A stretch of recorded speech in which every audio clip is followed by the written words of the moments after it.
U.S. President Donald Trump has rejected a sum offered by South Korea in response to his demand that the country's government contribute more to the cost of U.S. military forces deployed there.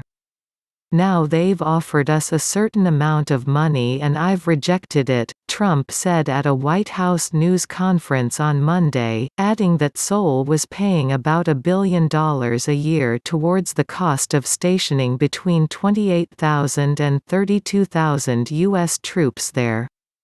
"We're defending a wonderful nation.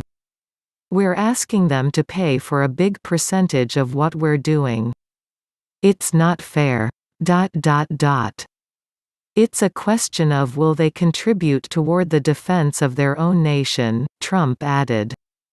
U.S. officials told Reuters news agency earlier this month that Trump had rejected a South Korean offer made in the run-up to last week's parliamentary election of an increase of at least 13% from the previous cost-sharing accord.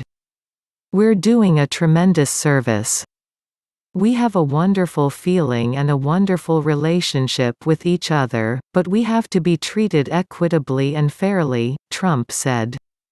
When asked about reports that he was negotiating a reduction of U.S. troop numbers with South Korean President Moon Jae-in, Trump appeared to reject this, replying, "It's not a question of reduction, it's a question of, will they contribute toward the defense of their own nation? We're defending nations that are very wealthy. South Korea's a very wealthy nation, they make our television sets, they make ships, they make everything." Trump said, "We'll find out fairly soon about how the negotiation was going."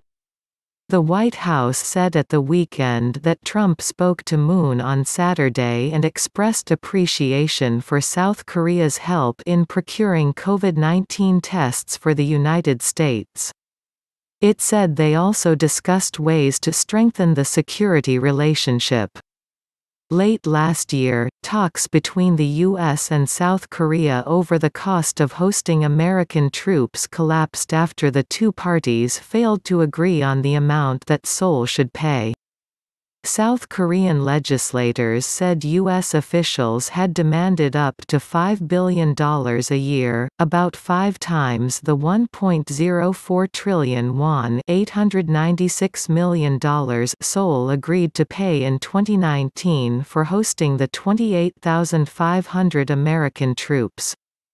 U.S. officials have not publicly confirmed the number, but Trump has previously said the U.S. military presence in and around South Korea was $5 billion worth of protection. Under South Korean law, the military cost-sharing deal must be approved by Parliament.